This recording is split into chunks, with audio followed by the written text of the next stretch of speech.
Hello, good evening, and welcome to the Fatback 4 podcast with me, Gav, and of course, Keith, Seany, and Grizz.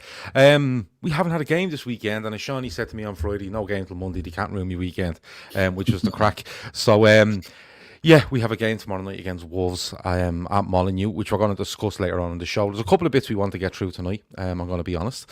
But we're going to start... the first thing we want to start with is this Mané v Salah thing that's popped up in The Athletic, and a little bit is being made of it over the last day or so.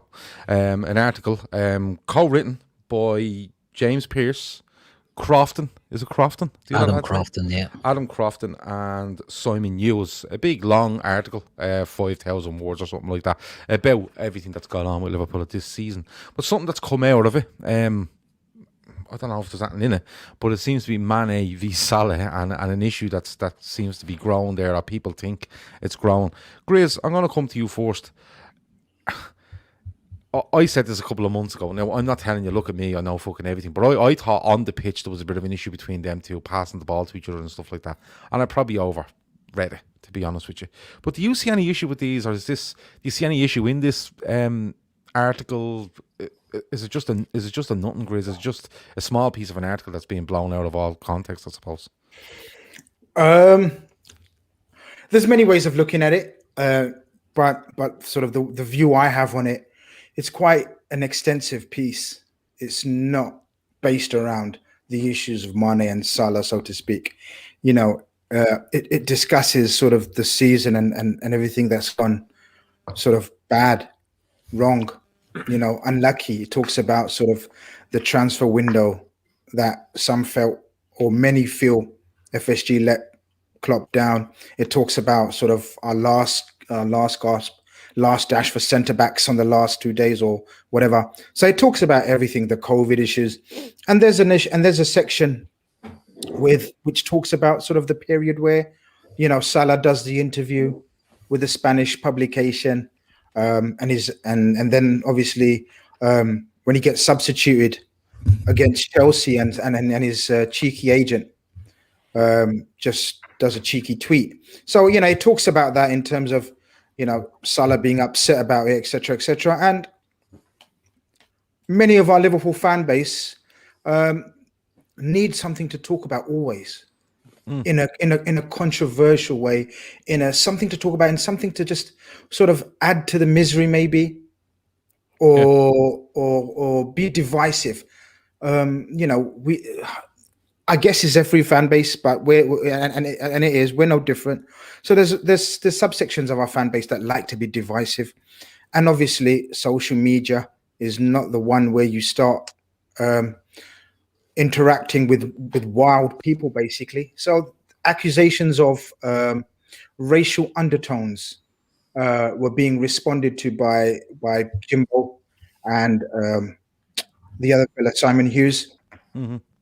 And once you get into that, it's dangerous waters, isn't it? Look, some would say that it was slightly uncalled for in terms of they didn't need to mention it in that way, because look, which player doesn't like being hauled off? Which player, players don't have to get on. I know your initial question was Mané and Salah, but I had to give you some context behind it, as usual. But look, Mané and Salah don't need to get on. I don't give a shit if they get on or whatever, as long as it doesn't affect their relationship or Liverpool on the pitch. Yeah. And look, we've had our own opinions on it. We kind of disagree. Like Seany has a different opinion to mine. I have a different opinion to you. So look, we all have our opinions. It's in an ideal world, you'd love your players all to be rosy and cozy and everything, but that doesn't work. And many a great team before this Liverpool team have had players. The most famous example that's used is Sheringham and Cole. What a fucking team that was. And they hated the shit out of each other, but they were fantastic on the pitch. So, these kind of things come to light when your team isn't doing well. And unfortunately, we're going through that patch or season where it's not hunky-dory. And so these things are being brought to light. I absolutely don't think there's anything behind it majorly. Absolutely not. But that's just my opinion. Yeah, Olivier says that Sadio and Mo celebrated with Jota against Red Bull Leipzig. They're good. Chris Brack says that James Pearce came out on Twitter and said he was tired of things being taken out of context, playing down the Salah and Mané talk. Keith, I'll come to you because, like, it is something that just a couple of months ago I just thought I noticed in games where they've chances to pass each other and they seem to look away from each other or go alone or whatever it might be. And then you had that Michael Owen stuff a week or so ago saying, oh man, he probably doesn't go down because he knows Salah will take the penalty and he probably wants to score himself, which is fucking outrageous. But like Grizz says, Keith, we don't give a shit if they like each other or not. Once they're on the pitch and winning games, who cares? And all right, this season hasn't been great, but I think even if they don't like each other, there's way bigger issues in this season than Mo Salah and Sadio Mané not being best mates, isn't there? Exactly, and I think you hit the nail on the head there. This season hasn't been great, so every story becomes a bigger story. Do you know what I mean? Like even down to that piece in the Athletic, it's a long piece in the Athletic, but it's not really giving too much information. It's just throwing a lot of information that's already out there, and it's not saying too much. Now, the bit about them not getting on, who cares? Who cares? Because Suarez and Sturridge didn't get on. Not to the extent of Cole and Sheringham, but, and anyone that's played ball, you've all played ball, you don't have to like everyone that you play with. Do you know what I mean? You're not, you're put together on a team, you do your job. I think it's been played out of, it's been exaggerated, this nonsense about not going down for a penalty because Salah takes it. We've said all along, there's a competitiveness between the two of them. The fact that they're both African players, they're both going for the, to be the best player in Africa is a huge, huge deal. And we've got two of them on the team that will be competing for that honour. And I think there is a bit of a competitiveness between them, a bit of a rivalry. But I don't know how much is being made out of this now, because we're not winning, we're not scoring. This has been a thing that's gone on for years, that Mo hasn't passed to Sadio or Sadio hasn't passed to Mo, but because we're not winning now and we're playing poorly and we're struggling, it's being magnified. That's the key. Yeah, that's the key. Yeah. Alex says he doesn't get on with his missus, but he still lives with her. Fair play to him. Seany, what do you make of this? Because, like, don't get me wrong, like, you read that there's a big long article, there's loads in it, and this seems to have popped up, and like the whole racial undertones thing is mad to me. Like they're just two players. They mightn't get on. They might have arguments on the pitch or off the pitch. Famously the one at Burnley when Salah doesn't pass to Mané when you really should, going back the season before that. Yeah, but you mentioned that there, Gav, right? Do you remember the conversation around that at the time, how it was being spoken about as a good thing? Remember on Match of the Day when Genius and Murphy were breaking it down, like that's what you want between teammates, that fire, that drive. That was when we were flying and when we were winning, and the context was completely different around the situation. Where it's just, and you remember Firmino in the tunnel with the side eyes, and exactly, and the talk was Mané had got in a strop, and by the time they left the dressing room, they're all slagging Mané. They were all and he took her on the chin. Yeah, and like a lot that goes to be said a lot for what's come out the last couple of weeks. Remember, there was apparently the Alisson bust up at Robertson, and the boys were laughing it off in press conferences. Jordan Henderson commented on it. Like, the players are aware that this crap is talked about online. I think it's just blown out context, Gav, because of the way this season has panned out. If we were winning the top of the league by 15 points, nobody would give a crap. Nobody be talking about it. It wouldn't be a goer. It'd be a complete non-story. These things happen in dressing rooms up and down the country. League One, League Two, non-league, Premier League, Champions League, international football.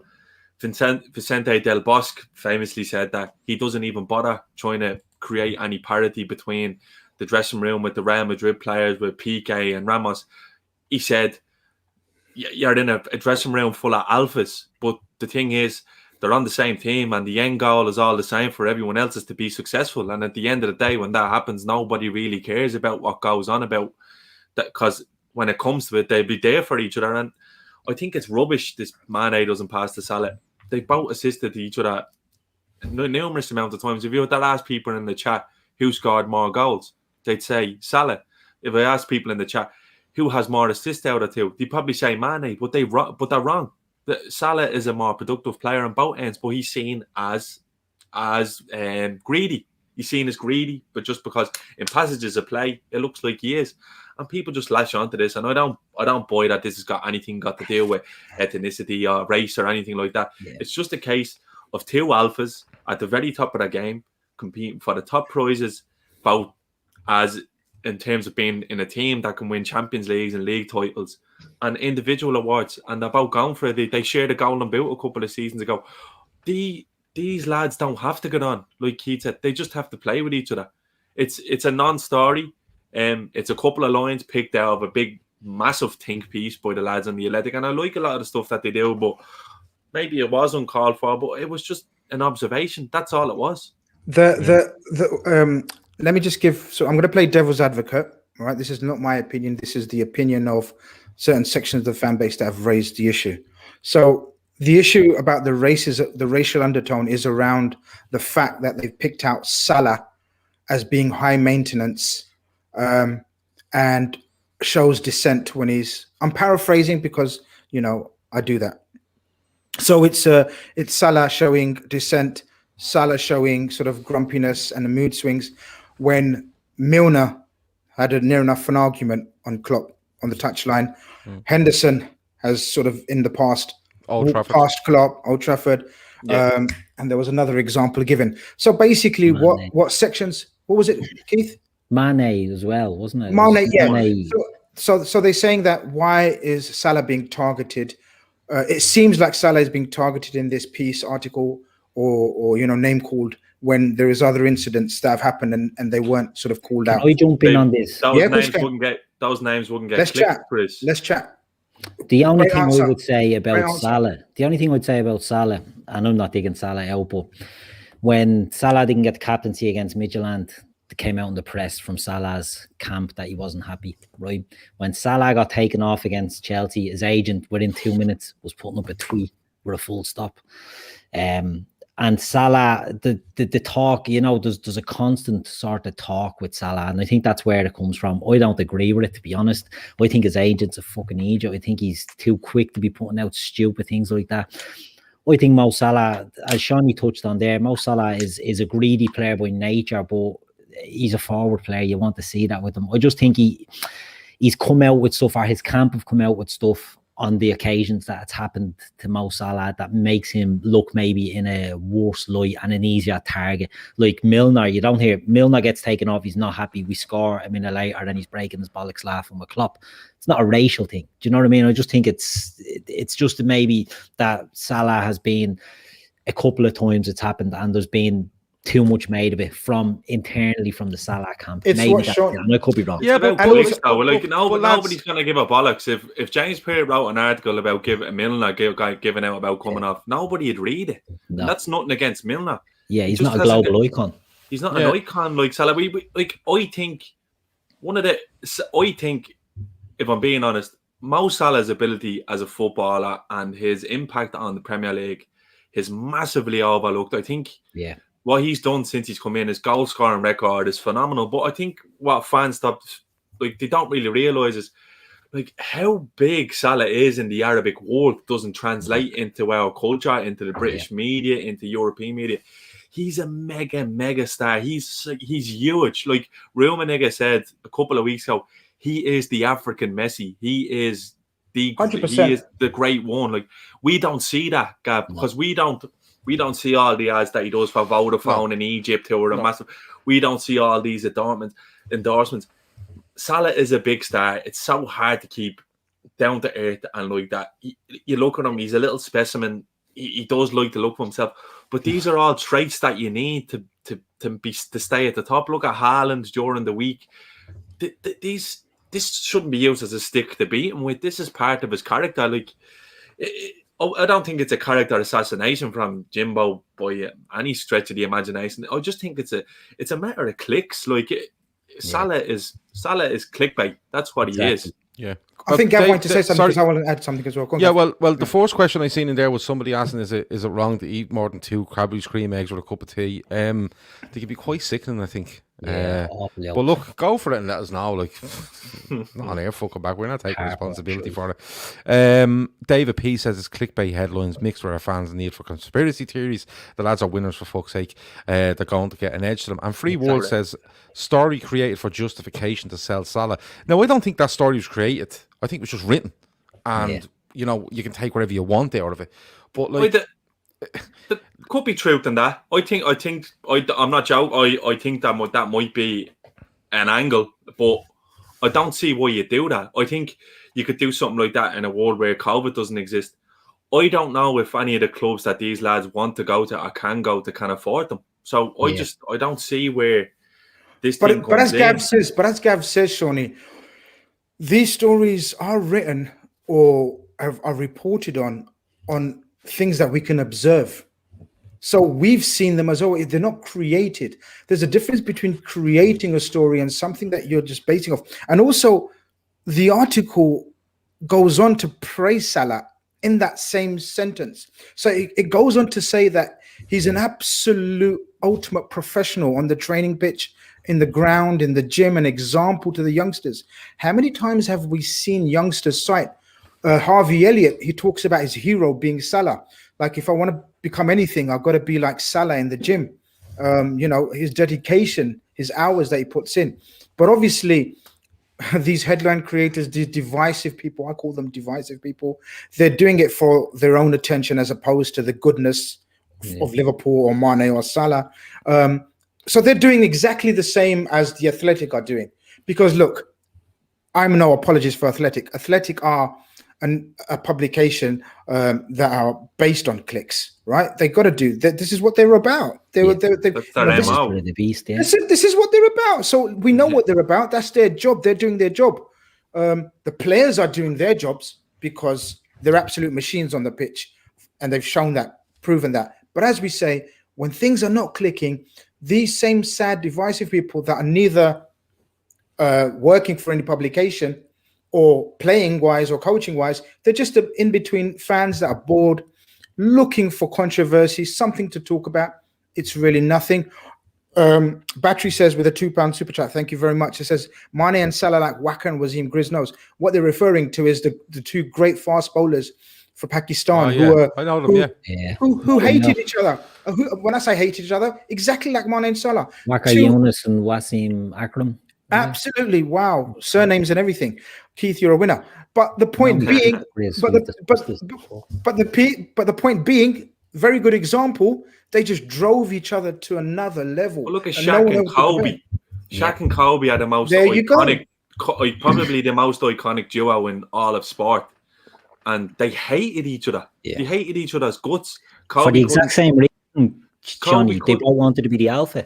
Yeah, Kobe couldn't stand them because Shaq had this God-given talent that he didn't have to work hard at all for and was just an animal. And Kobe had to work every day of his life as hard as he could to be at the level that Shaq was. And he was envious of him, that he just had to show up and do it. Yeah. And then it came to it in the end, they won so many championships. And he said, I'm going to go. And then when all was said and done, Kobe passed last year, Shaquille O'Neal turned around and said, yeah, we did. It was born out of fire. That's what made us win. We pushed each other on. It wasn't a negative thing. The media always spun it as a negative thing, but Phil Jackson worked his magic and kept them together in a way that, like what do you say? Iron sharpens iron. Like, you know what I mean? That's the way it is. That's the way it is with these two lads. They'll push each other, and they've pushed each other maybe to their limits. Now, I don't know how much they have in their legs, and to be honest with you, you are getting onto a Gav about this being a narrative to move one of them on. If I wouldn't be against it this summer, to be honest with you, and I'm not going to lie, I think that might be a little bit controversial, but that's a good discussion. I would not be against one of those lads moving out if it meant that we brought in the next gen. I just think you've got to be ruthless in football. If we weren't winning trophies and we weren't in the positions, these lads would be looking to get out. So I don't know. I think a move would suit all parties for either Mané or Salah at this stage. And I'm not turning around saying kick either of them out the door, because they've been brilliant servants to the club, and they'll go down as legends for what they've achieved and what they put on the table. But maybe it's the right time to maybe think about moving them on. Forget about net spend and buy to sell. You've got to be clever in these situations, and it's what Alex Ferguson done so well and brought him success year after year. So I don't know. Let's see how it plays out. Yeah, I don't know if that will play out. I'm being honest with you. I think it's just something that came up today, and people in the chat are saying, "Why are we talking about this?" It's just something that come up. We thought we'd talk about it. But look, we leave it there. We're going to move on. I want to move on. I want to move on to our sponsor, who this week are Manscaped. Manscaped have a new thing out now called Got Bush. And do you know what? They sent this to me, right? And of course, manscaped.com, go there, go onto manscaped.com, use LFCDT as your code. I had one of the lads on to me earlier asking me what the code was, because their friend is buying one tomorrow. And you get 20% off, you get free shipping. Everyone that's ordered it, or anyone that's come back to us and said, love the stuff. Great idea. It's not a taboo anymore, like it used to be. But their new tagline is Got Bush. And Keith, I'm going to come to you, because I've noticed that you've shaved the head, you've shaved the face, you've shaved everything. So you don't have bush. But do you like this? Do you like this sort of thing where they just ask you a straight question? There's no him and han. It's just, what's the crack? Do you like it? Yeah, that's what it's all about in this day and age, Gav. You know what I mean? We can't be messing about. You need to get straight to the point. Do you know? And I don't have bush. I'm not gonna lie. Nothing all the way down. I'm like that swimmer from the 80s. Duncan Goodyear. More hair on an egg. More hair on an egg. I'm surprised Gavin asked for a link. I will later. No, you have to be get straight to it. Manscaped's a great product. We've all used it. Look, we wax lyrical about it. But the point of Manscaped, it's for good purposes other than keeping your balls shaved and neat and tidy. You know what I mean? That their background is around sort of cancer research and all that sort of stuff. So be forward with it. Get straight to the point. No messing about. I knew to come to you. I usually come to everyone, but I just thought I'd come to you because I just know you're mad into this. The lads like it and use it. And, Seany loves the packaging, the way it's done. Grizz, just loves it. And Akif is mad into it as well. And but Keith's probably the biggest man for it. I think he's biggest advocate. Yeah, you probably are the biggest advocate for it. Ambassador. Yeah, an ambassador. He should be an action on billboards and all. Keith standing on a billboard. Keith's the minister for bush. The minister for no bush. Big sign saying Got Bush. I think if we can we might get onto Manscaped and ask them what the crack is. If Kate Bush was around, Keith, he'd just be Kate. That's the name. Just be single, like a Brazilian midfield, like a Brazilian midfielder. Just one name, no messing. Yeah, that's I know. It. I know. No bush.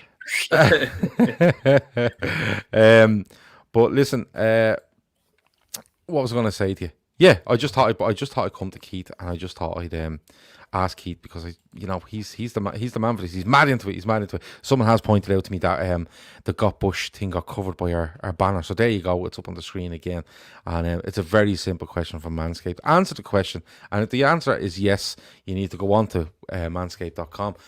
LFCDT, get 20% off and sort yourself all the hair everywhere, up nostrils and everything. It all goes on. Lads, Dinesh has a super chat in there. He says, with all our injuries still to be near the top 4 shows with a fully strength team and a few new players, we are better than the rest of the Premier League teams and close to City next season.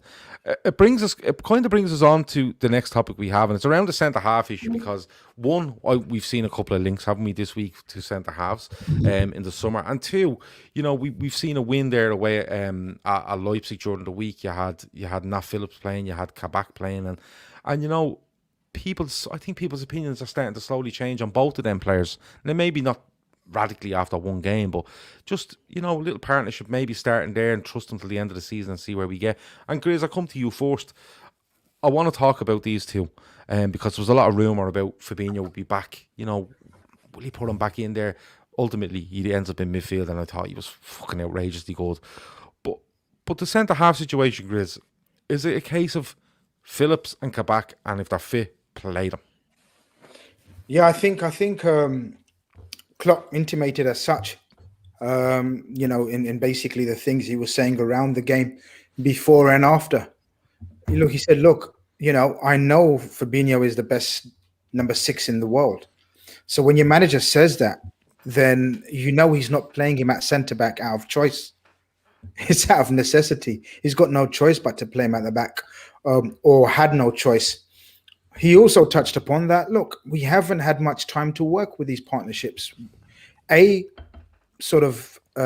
only joined in January, so let's get that right. And then Phillips sometimes hasn't. Sorry, before this round, Phillips hasn't been eligible for Champions League.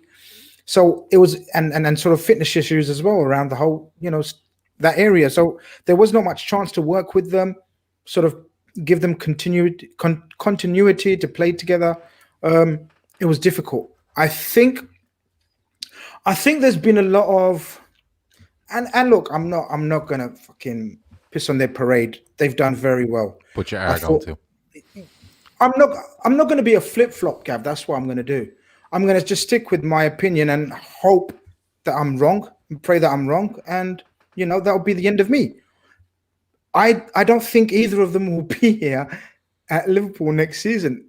That's what I'm getting at, basically. But Phillips and Kabak, especially, I don't know which one to praise more. Maybe praise them equally. Do we have to always choose one to praise?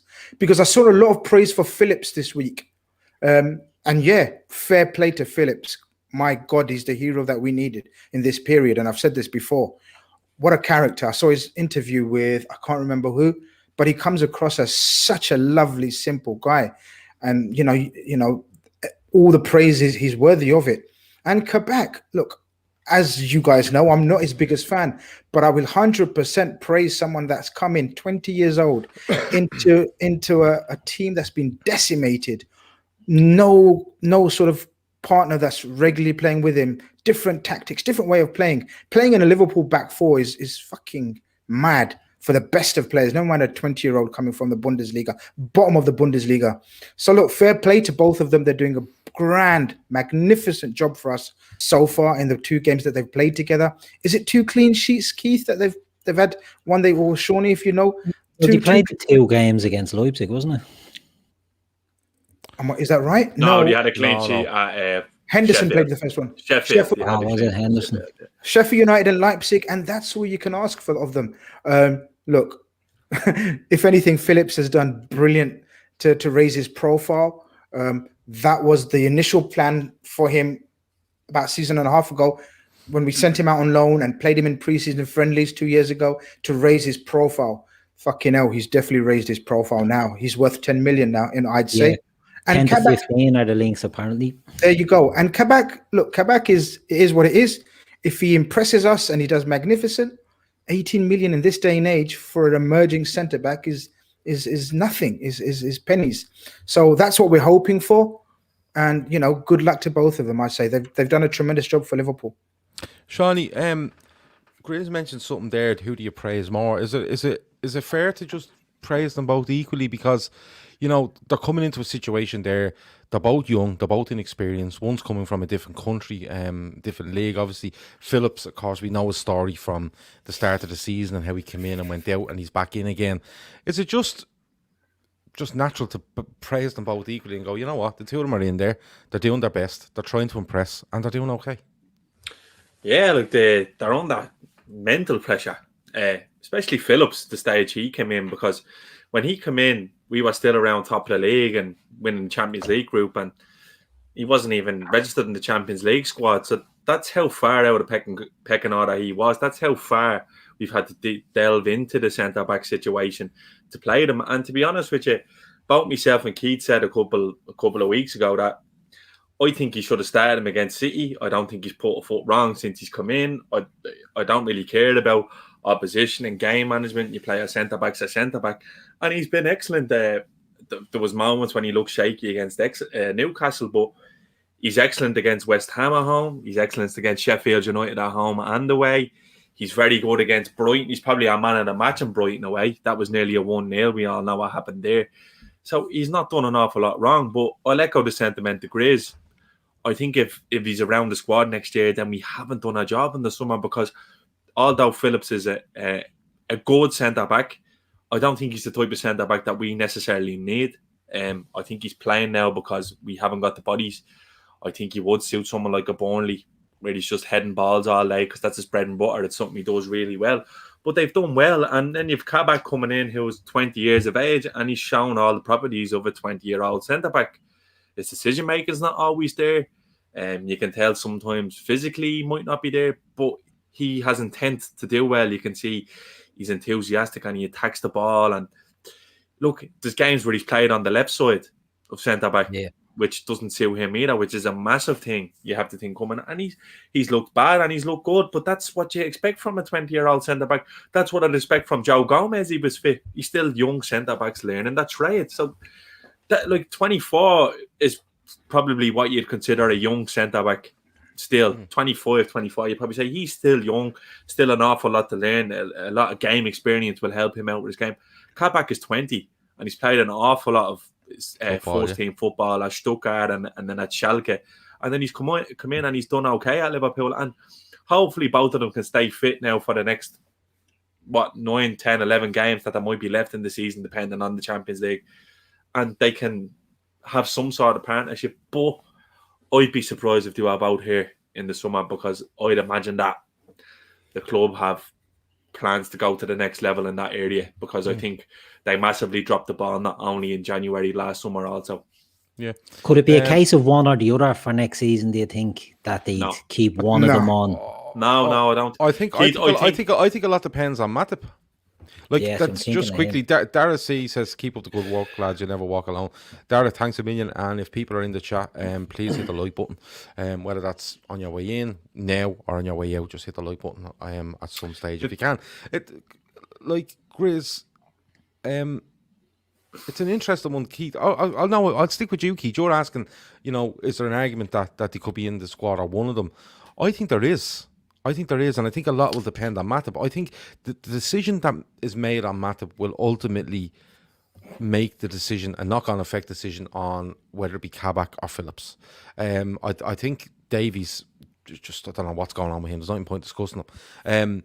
He's in, he's trained. He doesn't look. I don't know if he's up to the standard. He's just not up to the fitness. I don't know what it is, but he hasn't appeared yet. But I think Keith. For argument's sake, if we get to the summer, right, I don't think there's an argument that they're going to sign a centre-back. And we're going to go into a couple of links in a second, right?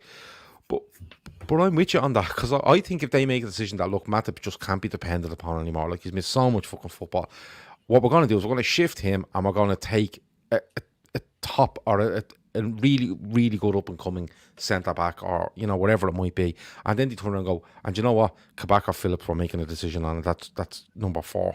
I think there's an argument for that. I think they're Moneyball Phillips, personally. They could do, Seany, and that's the one you're looking at and you're thinking 10 to 15 million bid comes in for Phillips now, which is the figures being linked to the likes of Burnley. You get him out the door, and that can pay for Kabak if they want to keep him in. But, we're looking at a situation next season where, Virgil van Dijk, touchwood, comes back, Virgil van Dijk. Joe Gomez, it's a lot of injury wear on his body as well, comes back to a good standard. And then we've MatiP. We're being linked with another centre-back who will come on with, whose injury record isn't great as well. I just wonder, would it be a case of, if Kabak doesn't impress, they move him on and keep in Phillips as the 4th or 5th choice centre-back? Or is it a case of neither? I know what you're saying. If they're at the club next year, we haven't done our job. But I just think, they know the system. And touching on Davies, I think it's very hard for him to get used to what Klopp wants to do. We've seen better players than him take 6 months. Free World says there, Klopp said Davies is a good player, but needs time. Could be a Robbo, though. It could be a Robbo situation. You never know. Look, it doesn't look like it, but you never know. But whereas Kabak is coming from a better league and a more experience, he could be in there because of that. They threw him in. They had to throw someone in. And it could be that Davies just needs that time. To be honest with you, I'd take a pinch of salt wherever Klopp does, because Klopp, in the Spurs home game, he put a whole piece in a programme about Minamino and then loaned them out in January. So I don't trust anything he says. Yeah, Guys, Yeah. it was, look, when Klopp talks about the example of Robbo, we were in a total different situation. This has been in a state, you know, we all know this has been an emergency like never before. This has been a situation where we have literally no centre backs available in some games, and he's still not even put him on the bench even. So it's slightly different from Robbo. Come on, let's not get too caught up in the sort of moment of in terms of Klopp, and it could be a Robbo. And I get that. I agree. The No, I romance. agree. The romance. I agree. But Yeah, I that's agree. easy to say with hindsight, Grizz, because if you remember back to Robbo, people were like, oh, this fella doesn't have it. And Fabinho, people were linking Fabinho would have moved to PSG before he broke into the team when he came in as well, you know. I don't want to start. I don't want to start searching my tweets, Grizz. But Grizz said, Grizz. I'm going to start looking for my tweets now, Keith. Right? And But nobody the real mentioned guys, your fucking tweets. Nobody I did. mentioned. No, you were for no reason. I'm telling you, What Keith said was he never said anything about you. He said what, and he's right. At the time, Robertson plays at home to Crystal Palace, and he's probably man of the match. I think it's Palace, and he's not seen for weeks. And people are going, "What's going on? What's going on?" What I was about to say, what came out was he needed time. But what I've just countered that with is saying the real football people. No, the real football people never said that. They understood the situation of the time at the time. He was at least seen 2-3 times, right? The reports emanating from.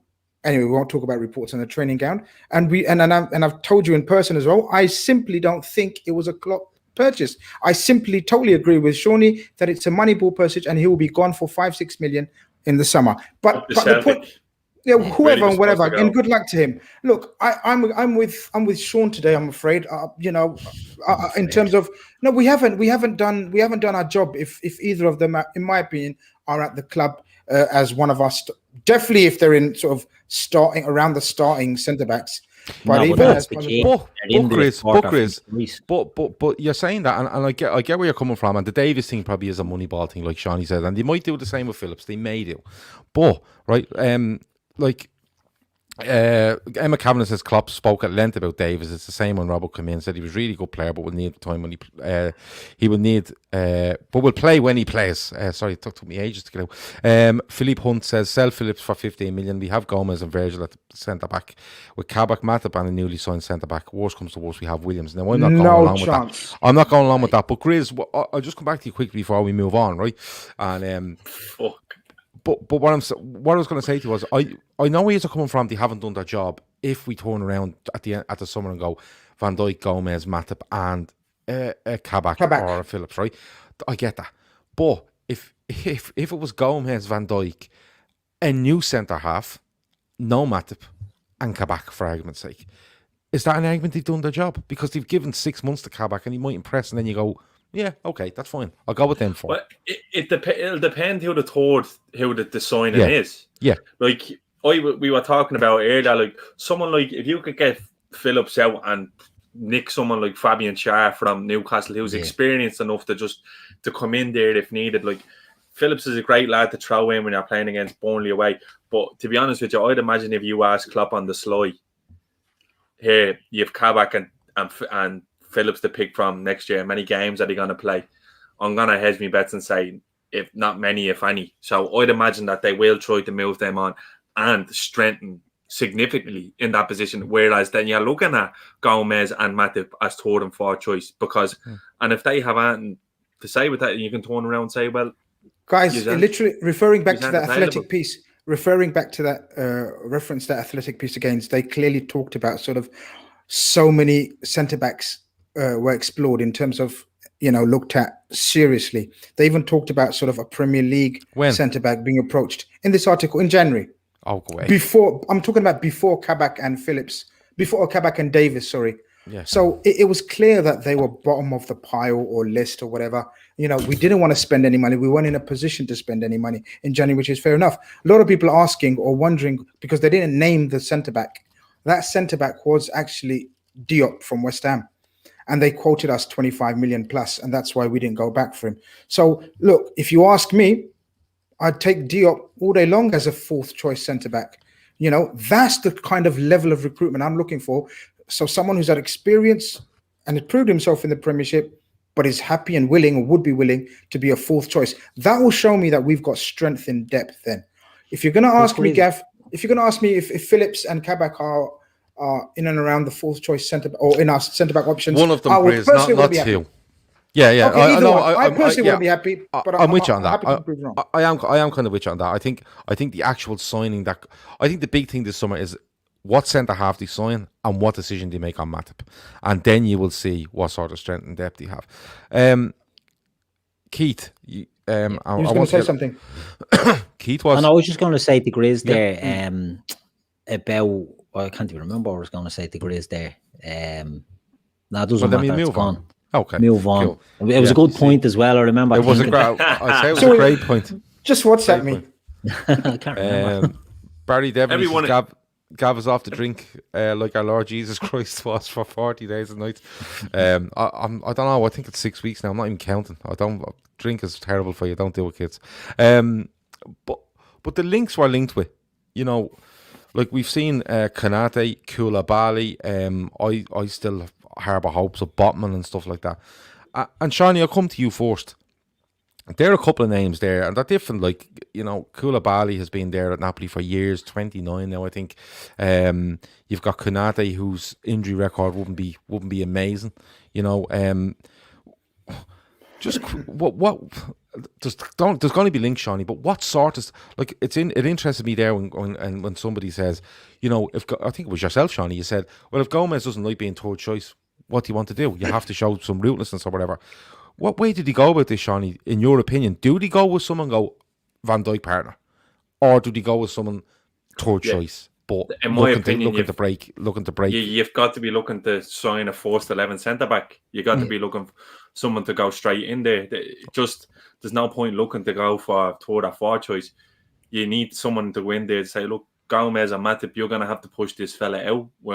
We've heavily invested in him. No matter what the price is, I always talk about, I don't give a fuck about what the price is. Just get the right player. Konate, his alarm bells with his injury record is no doubt in his ability. Tapsoba, seen a bit of him, looks very good, very raw. The two I'd be looking at is Ezri Konsa and Botman. That's the two. Either one of those I'd love. I think Konsa has been. I think he's the best centre half that England have. I think he should be starting for them in the Euros. I think that's how good he is. He's unbelievable. He reminds me a little bit of Virgil when he was at Southampton. I see that in him. Wow. I think he's really, really good. Excellent on the ball. Brilliant early, quick as fuck. Loves the dirty defending. I seen he made an unbelievable block there the other night in the game. He does the dirty stuff as well as the stuff that looks good as well.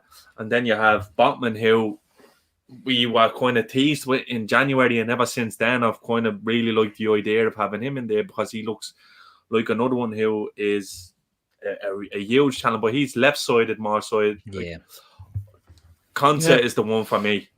We spoke on the transfer show about Kunde. I think, having watched him a little bit more, I think it would be a gamble because he looks like one who's still learning on the trade. But Konsa plays like a 30-year-old centre back, but he's still so young. He plays the game with his head, and he's one I definitely love to see beside Virgil. Two animals, and one that's not really been talked about. One I'd really like to see. Phil says that he feels Edmund Tapsoba is Liverpool's main target for centre-back. Grizz, I'm going to read you some names, right? Varane, 1 year left on his deal. Shores or Ajax signs a new deal, doesn't he? But he might have a buyout. Botman, Tapsoba, Konsa and Kunde. Is there any more else you can throw in there? Because, like, to me, all of them are not coming in to be third choice. If they're making a move to Liverpool, they want to play. Yeah, but this is where, we've got to be firm and we've got some serious decisions as you guys have touched in terms of centre-back area, because it's fucking vital. We will not want to be stung like we have been this year, crippled. So I agree. We go for a centre-back that is raw and not raw. Sorry, I beg your pardon. The opposite of raw, like just pure ready. Of all those names that you've mentioned, we're going to get sort of links with so many centre-backs over the coming months. Because is in there as well. Yeah. I was just going to say, I haven't heard much on any of those names apart from the usual links on social media. So, we are going to get linked with them and many more. But what we do know is Coletta Car was literally ready to be bought, had agreed everything, just a matter of time and logistics. Mohammed Farouk agrees. He says, "I'm telling you guys, Coletta Car will be high on that list." Yeah. So look, if you ask me personally, I don't know if you asked me the same question as Sean, like who would you go for two? If you ask me to pick out two who I think the club will do or would like to do, or what kind of player, I think one they would like to do is a Coletta Car, a younger centre back who's sort of coming into his prime, a la Konsa, and the other links, a Botman, a Schurz, who's fallen out of favour at Ajax recently. And I think they'd like to ideally do a very experienced, who's been through it all, seen it all. And that's a name that I've heard myself personally that we're very much looking into now, is Koulibaly. And obviously it splits the fan base in terms of his age. He's on the downward trajectory, some will tell you. But I disagree with all of that. I think he'd be walking into next to Virgil van Dijk, and I think they'd be absolutely brilliant together. The news is, from what I know, is that his agent has been throwing him at us and around Europe for about a year and a half now. That's not a good sign, though, is it? Yeah, exactly. But the thing is, Koulibaly. But the situation now is obviously sort of City were in for him and they were asking for 70 million, 60 million. It's now, from what I know, is that the deal is more closer to 35 million, and it's got our ears pricked when we heard that, because we love a bargain, let's be honest. And I think 35 million for Koulibaly, even if we get 2-3 years of him, I'm absolutely, look, I don't give a shit about the money side. I don't, because I'm a fan of Liverpool. I support Liverpool. I want us to have the best chance of winning games of football. Right, so I'm not going to get into this accounting and his side, sort of his profile and his age and etc. We've done that with THIAGO, and we said, look, and 75% of the fan base, if not more, said there's no chance we go for THIAGO because he's too old, he doesn't fit the profile. I'm about to start the same train with Koulibaly. There is 100% a chance we go for Koulibaly. We won't disregard Koulibaly because of his age, especially now that the price and the wages have been slashed. And then I'd go with someone like Coletta Car. How old is he, guys? He's 24. 24. So 24, 25, coming to the prime of his career. If you gave me them for a combined 60 million, 25 for Coletta Car and 35 for Koulibaly, 60 million, that for me, that's very, very good deal. MatiP is a better player than Koulibaly. Well, MatiP's, we know that. But MatiP's not... Yeah, I think that's... MatiP could be the best 4-choice centre-back in the world if you only have to play him. I'm not going down that route, Shawnee. Again, I'm going to go mad. I get what you're saying. Because when we need him, he's not going to be there. But Koulibaly's too many red flags for me. He was touted as the highest rated centre-back in the world for how long, and he never got out on Napoli. Nobody would ever pay the money for him. And any time I watched him, fucking Salah had him on toast. He roasted him. He's left-sided. And he needs to be playing all the time, I think, to be anything close. He doesn't come across as the type of centre-back that can come in and out and perform at a high level, for me. I love pricks like this in the chat. Look, you heard it first. What are you calling him a prick for? Because he's being a prick. If he's a prick, I'm going to call him out. But anyway. He just said, you heard it here first, he won't be there. That's his opinion. Exactly. It's a prick of an opinion. You made a good point there. Kilmar as well made a great point there. Yeah. African Cup of Nations next January, so I wouldn't be stocking up on them lads, to be honest with you, because when it comes to that side of Christmas... John, hold on. Here's John. John's Grizz's best mate now. Watch this. Very sensible fella in the chat there. Look, John McMahon. When a player as good as THIAGO and Koulibaly, I agree with Grizz, the age shouldn't be an issue. Even if we get 3 years, we'll have 3 years of world-class talent. And look, even if it's not world-class, as Shawnee says, he's not sure about Koulibaly's level. It's 3 years of... because it's reliable. We need reliable and experience combined. And if you get that for 30 million in this day and age, I'd personally do it. Yeah. I don't know. He's not by me. Keith is back. He says, "What the fuck? This podcast don't rate a player based on their current team. We play a different system to most." The podcast just talking. I told you he's a prick, innit? Oh, you just stop it. He's listening to. No, I've seen his comments throughout. He's being a prick, but I like calling them out. It's fun. Oh, No, but in fairness, That's not his first right, comment. in What fairness, the fuck is this podcast? He's listening to it. players can be not system players, but just because Koulibaly was good at Napoli in a totally different system doesn't mean he can come in and do it at Liverpool either. You know, Koulibaly, Shawnee was right Well, there. We should be looking to the future, next gen. I agree with that. I think you I can agree get a with that. better option for an older centre back for cheaper I agree with than what that. Koulibaly will be. That'll be more reliable and won't be left sided. Yeah, I think the price thing is probably the biggest thing with Koulibaly. Like Grizz and Shawnee and Keats have said there, 60, 70 million being quoted. There's a guy in there, he's a Man City fan. He watches quite Charlie. a bit. Charlie, he says, lads, it's like us last season. We were linked to everyone under the sun, and of course, this is what's going to happen to Liverpool. I would probably go down the route. I'm not saying Koulibaly's a bad player. He's not. He's very, very good. But I look, we're all agreeing with Shawnee tonight. Shawnee should just do this on his own. But I would go with someone around 23, 24 years of age that has a massive potential, and I'd put my money in that because. But that's one. But I think like that. No, we're only doing one, Grizz. We're not doing two. Oh, we're doing two. No, I don't think so. Think so? Oh, we're doing two, 100%. We're not keeping Kabak. Yeah, but so if you do two centre backs, we're gonna do a forward. There's nothing shorter. We're gonna do a forward player. Yep, and a midfielder. We're gonna need two midfielders. I think we're gonna do one though. See, but then this has been my issue. If we go then again. Will we be crippling ourselves in the midfield area because you bet your bollocks Alex is going to go and Genie's going to go. Yeah.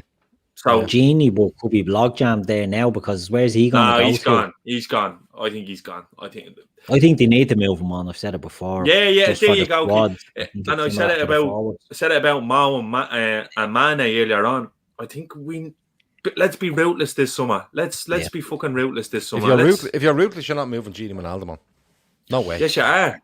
Well, if you're ruthless, you're putting James Milner out because it's gone. But hold on, hold on, we're talking ruthless. You put Naby Keita out because he can't turn up and play football.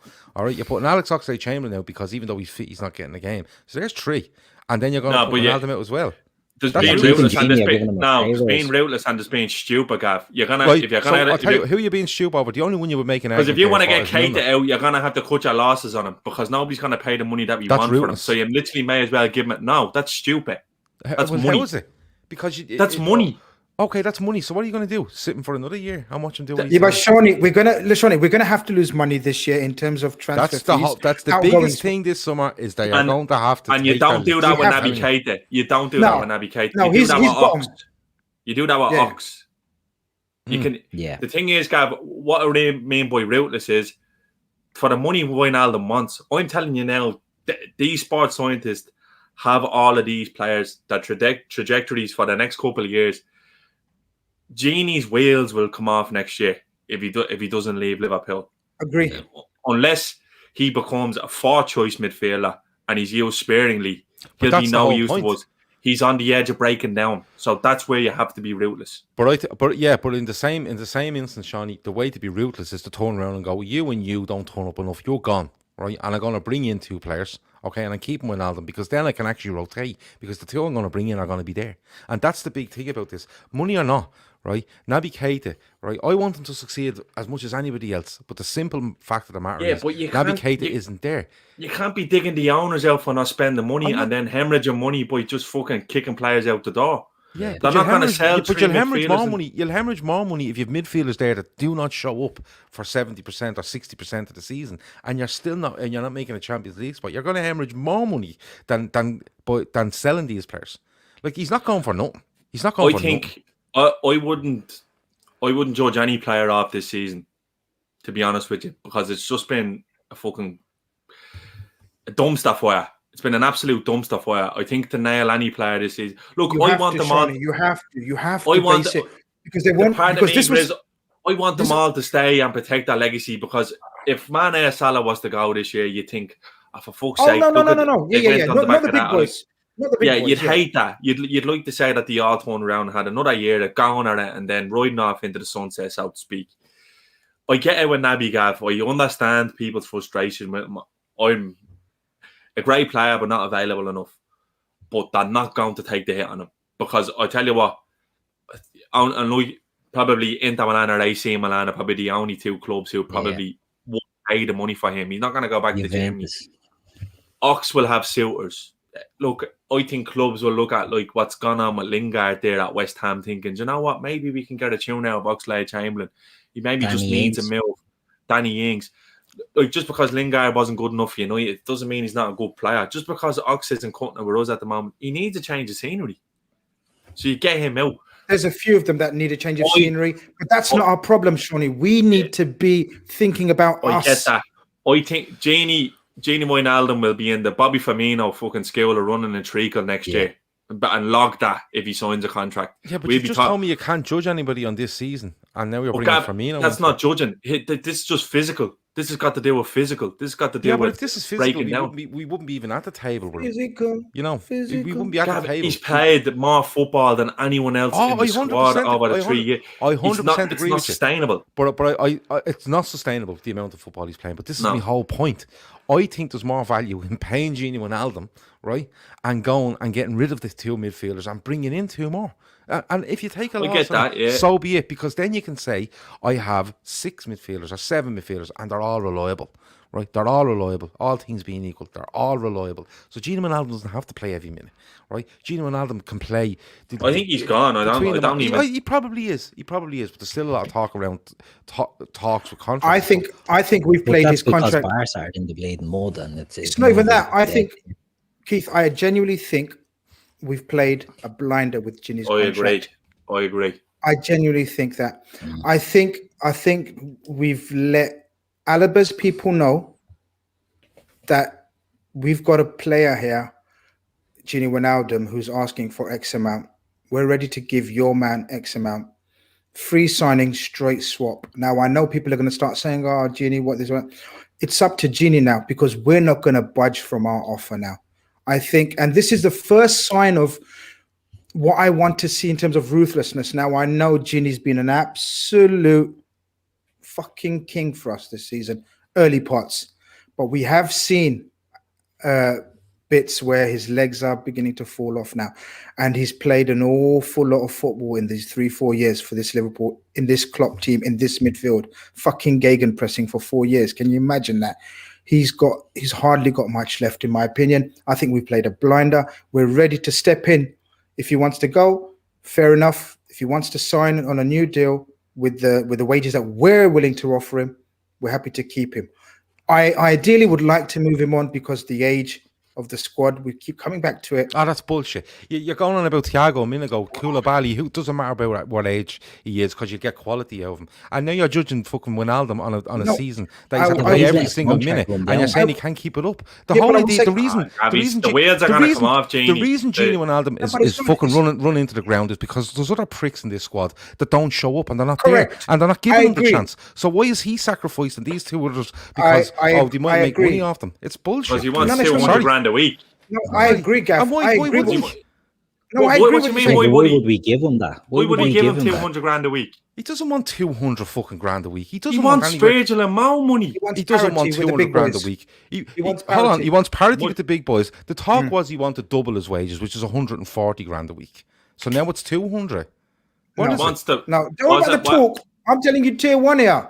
He wants parity with the big boys, whatever the parity is. Doesn't deserve it. We wouldn't even give him double. Come on, lads, will you, for fuck's doesn't deserve it. Looking for 200 grand a week. He fucking doesn't. It's the legs is going to go on him. It's a Bobby. He's going to be Bobbied next season. What would you? A 200 grand a week midfielder is fucking Kevin De Bruyne. Thank you. And we have it on authority that Genie Wijnaldum, currently on £70,000 a week, is looking for £200,000 a week. It's a pure parity. Okay, so parity. So what does? I don't know what parity means. You tell me. What parity usually means the fucking same, Grizz. So you tell me what Mo Salah is earning a week. I don't know. 200, I I couldn't think, tell isn't you. I could 200. tell you what the 200 transfer. So you're telling me now that Gini Wijnaldum is looking for 200? You are telling me now that Gini Wijnaldum is looking for £200,000 a week? That has around been- that figure. Around that's that been the figure. noise. A rounded figure. That's been It's the either noise. it's either parity or it's fucking not. Which one is it? Much would you give him? Well, yeah, I'd what's give- fair? What do you think? I think anywhere between 100 and 120 grand a week is absolutely fine. And No he's not problem. going to accept And he's that. going to accept He's that. not That's taking what's that. being offered. That's fine. That's fine. So then what That's you want So him what to do you do? But- So what do you want to do with him, Gav? pay We don't- 180. Wait, hold on, Keith. I Hold want to, on. hold on. I want to You're keep saying him, a but lot I'm not of having words. this. I'm not having this Do you know- saying put to me that it's. No, we're getting rid of him because he wants 200 grand a week. No fucking way is he asked for 200 grand a No, week. it's That's not that, small. Gav, but can you get a better option in there for 70, 80 grand a week? Like I keep mentioning Hossam Aouar. You bring in Okay. Hossam Aouar Can on you- 70 okay, grand a week. so, right, That's an I get- upgrade. you Eve take- Bassoon, you Can take- you ask Gav 70 what's his grand a week. opinion? You What's take your opinion, Hossam. Gav? You take Hossam Aouar, right? Yeah. Let Wijnaldum go and you take Hossam Aouar, and you run Hossam Aouar into the fucking ground for Liverpool Football Club. Yeah. Well, the other two are there because we don't want to lose much money on them lads. And you come back to me in a year and you tell me what the decision was. Was it right? There's more players in that squad that shouldn't be there before Gini Wijnaldum should leave. And if Gav, that he means wants a to supplement- 3-year deal on 120 grand a week. He's not going to last another season. This isn't just about next season. But you're basing. So then you're this- going to have. So yeah, we're basing this on this being a 3-year contract. So he's going to sign it for a year, and then the year after that, and then the year after that, he's going to be one of the highest earners at the because club. you're when he won't basing be it. able. You're won't be able basing to that, move. Seany. Seany, you're basing that on what you've seen this season and the players that haven't been available to allow Gini Gav, Wijnaldum to have a I'm rest. basing him on him being human. Yeah. You can't that's go fine. like that forever. That's fine. His whole game that's fine. revolves around durability. Well, yeah, It's okay. not- So Jordan Henderson, should we get rid of Jordan Henderson? He's Absolutely playing not.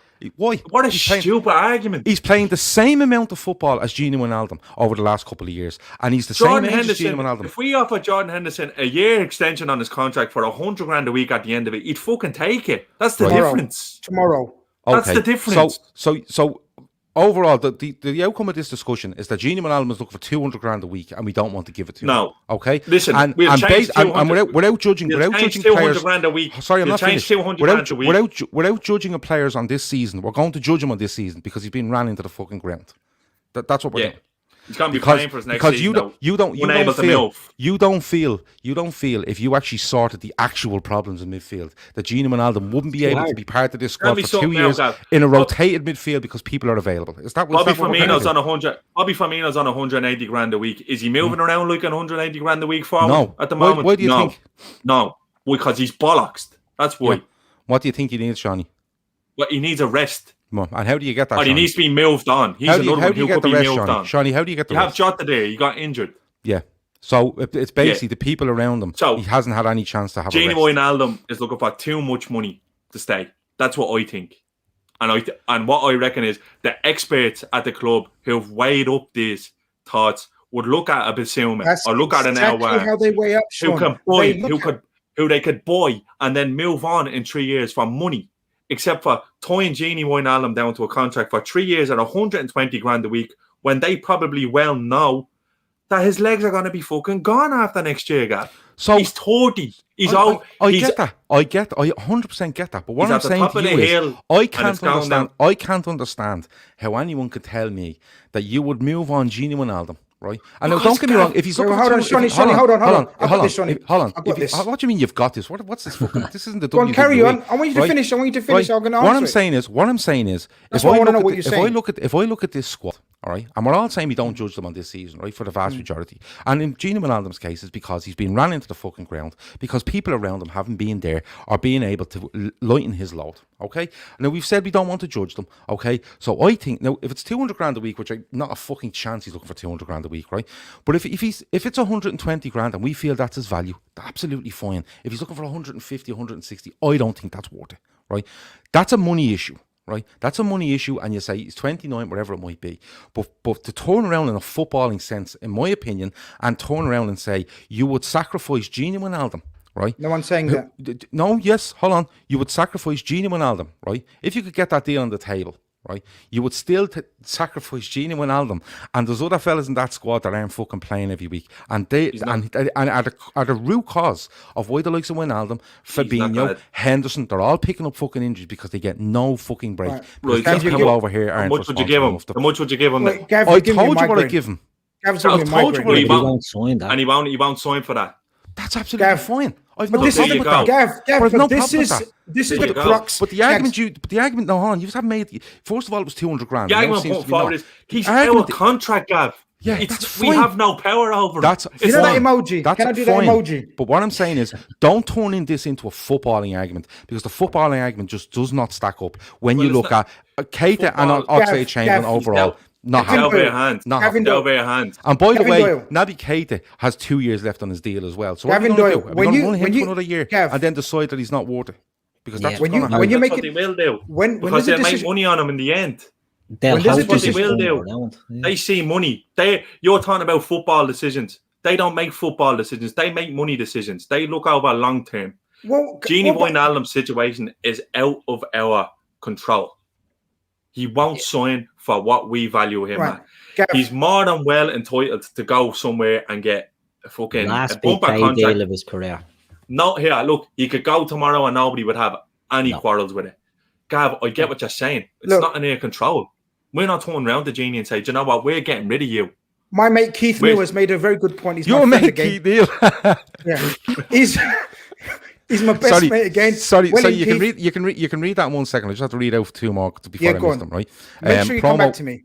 I will. Promo says, to be ruthless, in my opinion, we need to let Genie go, sell Ox Firmino, who was it was on too much to be on rotation, Shaqiri, Origi, and not sign Simicast, bring players in like Neto, etc. And Rames Khalil says, we're in this situation because of the risk we've taken over the last 5 windows. We need Correct. 2 midfielders, an attacking threat like our Basuma style centre midfielder, plus a number 9, 2 centre backs and a full back. It won't happen though for him in this summer. Sorry, your best mate Keith was making a point.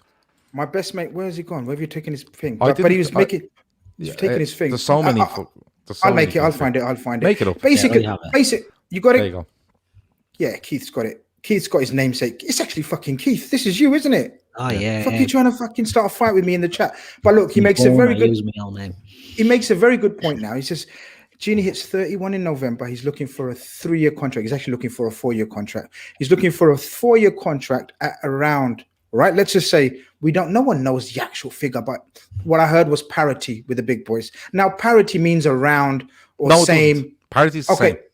Okay, same as the big boys. So let's assume, Gav, is it fair to assume, in your opinion, that the big boys are on around 200 grand? Yes. Okay. Now, if he's asking that on a 4-year contract, you are FSG, you work alongside Klopp and the analytics side of things, and you assess the situation that no, the best contract we can give him is 120 grand at 3 years. I would, if we could get him on that deal, I would give it to him. Yes. Right. But so he's not accepted that since September, October time. That's He fine. said- I've no issue with Okay.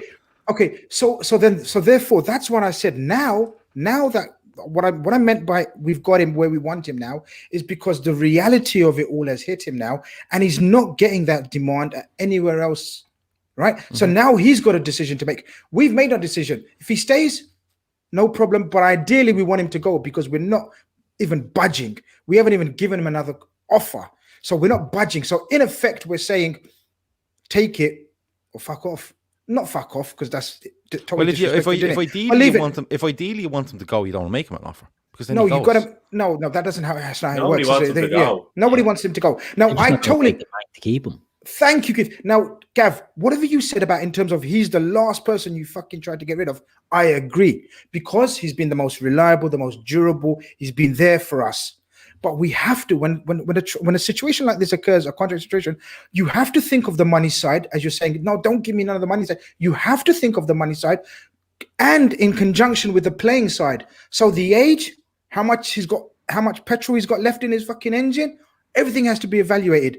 Yeah. What I'm saying is, I'm very happy, not very happy. I'm very okay if he left and we brought in Alaba or Hossam or that's all I'm saying.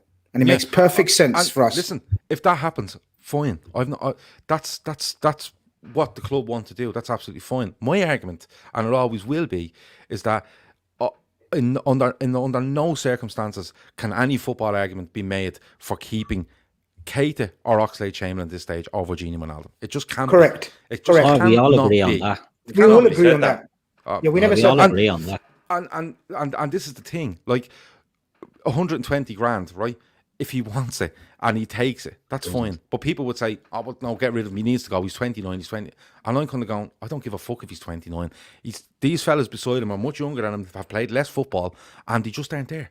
And I think we're looking at Gini Wijnaldum in a side where he's constantly playing. We need to get back to a way of 6 or 7 midfielders that are actually there and that actually rotate, where they're not playing 60 games a season. They're averaging between 35 and 40 each per season. It's fresh, and you get to the back end of competitions and you're not hanging on and playing second strings against away at Everton because you have a Champions League semi-final or final the following week. You can just rotate, and that's what I'm looking for. And reliability is fucking huge, and Gini Wijnaldum has that over at least 2 of them when it comes to the summer. Gav, I personally think he will stay. He will sign a new deal.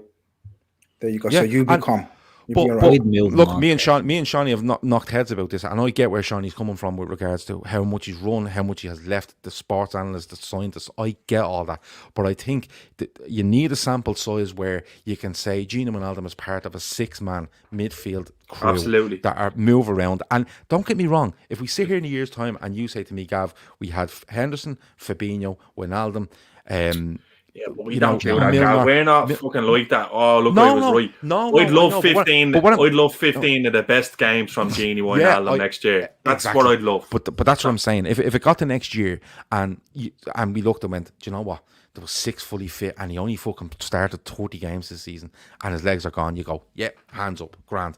But I still think there's less of a risk on him than there is on 1 or 2 in that midfield going into next season. And it's only compounded when you look at the centre-half situation. That's all I'm saying. We're meant to be talking about Wolves at some stage as well. Ramirez says, what's your ideal window? His is Haaland, our Basuma, Alaba in. Wow. Gini, Milner. That's some football manager side. Origi, Shaqiri, Ox, MatiP, Wilson, ADRIAN, Grujic. That's a lot of players. Ramirez is mad because he's not even mentioned the centre back in there. No, he did. Coletta was in there. DCC, DJ Coletta. Yeah, sorry. Sorry, I thought it was a heavy metal band. I don't know what was going on. I thought he was talking about Daniel Cormier. Dinesh says we don't want to become Arsenal, give players 200 grand a week when you cannot shell them because of their wages. Exactly. But it's not 200 Don't start him. Don't start him, Shawnee. We've got to move on. We got to move on. Listen, quickly before we go, Wolves tomorrow night. Grizz, I know you done a preview on it on Thursday with Finners and Avi. I know Chris Brack done something on Friday night with regards, and had a quick look at it. But just quickly, I want you to name me a team, and I want you to give me a prediction if possible. So, Shawnee, I'll go to you first. Alisson, Tsimikas, Kabak, Phillips, Trent. Tsimikas? Okay. Yeah. Let him finish. Fabinho, Thiago, Curtis, Jota, Mané, Salah. Okay. Fabinho needs minutes. Robertson needs a rest. Not getting top 4. Go for it. He threw the flag. He didn't. Lads, paint it how you like. Forget about Leipzig during the week. He threw the flag in last Sunday against Fulham. As simple as that. So, if he even thinks about playing a full strength team tomorrow night, I'll hit the roof, because it just makes no fucking sense. You've got to be consistent with your. We're not getting top 4. It's not happening. It's as simple as that. And I'm not being Debbie Downer. There's too many teams ahead of us, and I don't think we'll win the rest of the games for the rest of the season, which I think we need to do.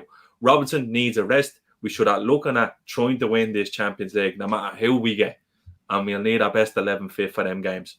Give Tsimikas a run. Otherwise, what was the fucking point? Because there was absolutely zero. He's played way too much football. Gini doesn't need to play tomorrow night, and Robertson doesn't need to play tomorrow night. And I know they have a big rest. Give them an extra fucking rest, because they need it. The lads have played. Exactly. Okay, Keith, team and prediction? Alisson, Trent, the 2 centre-backs. I agree with what Shawnee's saying there about Tsimikas going in. Fabinho, Thiago. I'd go Jones as well, but I have a feeling he'll go with Gini, and then the 3 that Shawnee said up front. It's the last game before the international break, isn't it? And I think he will go relatively strong, even though Tsimikas hasn't been a success by any means. He's been unlucky with injury and COVID. He looked okay when he played early on, and he seems to be throwing him into games as a substitute. So he must be sort of in his thinking. So I wouldn't be surprised if they did throw him in there tomorrow night. So yeah, I think Tsimikas is maybe the only shock in the team. A prediction? 2-0 the Reds. Grizz? Oh, I'm just seeing how negative Keith is from 4-0 to 4-0. 2-0. 4-0, Yeah. Grizz. 4-0. We go Yeah. 4. Yeah, 4-0. I don't think he makes any changes. I think tomorrow's the last hurrah in terms of I think the way the results have gone over the weekend, it was the same last weekend. He's going to get a bonus. He's going to get a bonus, Shawnee. I guarantee you. He's going to go for it. One last hurrah. If we drop any points, then he's going to fuck the rest of the season off. I think he's going to make no changes. I wouldn't have Jones anywhere near the team for a few weeks. I think let the big boys handle it now. From now, I know he's done brilliant, but Fabinho, I think you just mixed the midfield up at max. Maybe a Keita instead of Gini. Oh, sorry, Keita, yeah. Maybe a Keita instead of Gini. Yeah. Surprise, yeah. Racial In the shop undertones window, there. he is. Yeah, he's forgot about it. Racial. But What? I think Relax he there and goes. Anfield talk, will you? I think he got. Shouldn't have. I think he should. I think he goes for it. One big time. One big hurrah. I think he tries his fully best. And if we pull out a win, we go 5 points with 9 games to go. If we win 7, I'm being honest with you. If we win 7 of those games, we get top 4. Hurrah! But if hurrah. my auntie grows wheel, she'll be a boy. Well, you say that, but you never know with his team. What prediction? We lose. No, I'm joking. No. We win 2-0. 2-2. We win 2-0 tomorrow. Okay. Walks in the shop window tomorrow. Alisson, You heard it first. Alisson, Trent, Phillips, Kabak, Robertson, Fabinho, THIAGO. No, Fabinho, Wijnaldum, Keita, Mané, Jota, Salah. I was thinking that. I think the Fulham one was fucking mad. I think he was giving up, and he was looking towards Leipzig as well. I think with Leipzig out of the way and a break coming up, I think I agree with Grizz. I think this is one where he goes, win, great, lose, fucking her off, forget the last 8, or the last 9 or whatever it might be. So 3-1 the Reds, please. I'll have that. I'm going to change my prediction to 1-0. Oh, okay. No worries. You'll change it 45 times between now and tomorrow night. Anyways, it doesn't matter. See, that's why you had to be cute and don't even give a prediction like makes. Then you can't look like a fucking idiot. Yeah, but it doesn't matter. I get it in the WhatsApp group. Right, we're going to get out of here. We did say an hour, but it's an hour and 17 now. Before we go, don't forget the link in the description. Davo of this parish and his mates are running 300 kilometres each in March for the Kian. It's mad what they're doing. Every time I even say that, it just blows my mind. But of course, it's for young Keane and the appeal there. The link is in the description. You can donate via the GoFundMe, or you can go onto their PayPal that they've set up. They're flying with it. I think Davo has about 160 left or whatever it might be. He's absolutely flying. Fair play to him. 10 kilometers a day, every day in the month of March. So it's absolutely flying there. We have got a new website coming.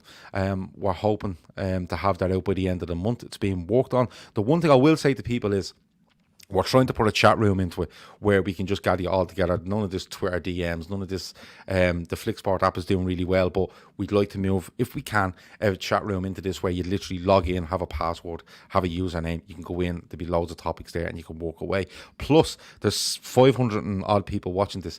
If you like writing articles, or you have opinions that you'd like to voice in article form, whether that's on Liverpool, whether that's on football in general, anything at all, get in touch with us, lfcdaytrippers@gmail.com. When this website goes live, there will be a facility there for you to put your words to us. We will take them, we will put them onto the website and send them out as links across our social media, if that's the sort of thing you're into. I'm not going to say it again, because I've said it loads of times, and then I just keep saying it, but I'm not going to say it anymore.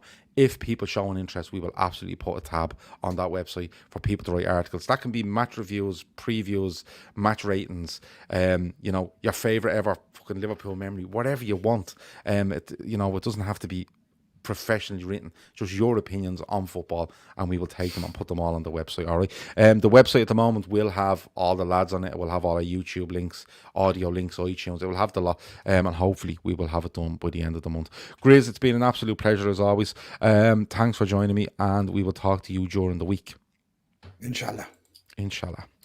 Keith, we will see you during the week as well. I know you're on duty on Tuesday with a quiz, isn't that right? Right, yeah. I'll be texting you. You won't. Don't be texting them asking them for the general fucking outlook on the questions. Just to let people know, Monday is the forum. That's a match reaction, of course. That is Andy, Gar, and the other two I can't remember. Dicko and somebody else. Oh, Jamie. The quiz is Tuesday night. I haven't a breeze who's on that. I know Keith's hosting it. Wednesday night is Jamie and myself and two other lads that he's confirming in the next couple of days. That's all about stats, believe it or not. Thursday will be Carnage, and Grizz has managed to rope me into Carnage on the regular. So me and Avi will be joining him. That was supposed to be breaking news. It's breaking news now. You have to tell them. News. And Friday, of course, will be Chris Bracken. I think he's doing a draft on Friday night, so it's all happening this week. Who's on that? Well, I'm meant to be on it, but if Chris hasn't replaced me, which I have asked him to do because I'm up to my eyes, if I haven't been replaced and Chris is still watching, he might let Seany go on Friday night onto that draft. But keep me in mind, Chris. Keep Seany in mind. Listen, loads of content, new website coming, and of course, if you have anything to say on football Liverpool, let us know and write it down, and we'll get it done for you. That's about it. Thanks to our sponsors, Manscaped, of course. If you have bush, get it removed. If you need someone to tell you how to do it, Keith is your man. Don't worry, me and Seany are off now to have a big hug and a big hug and a big game of Warzone. It's the only way we can sort this out. Talk to them over now.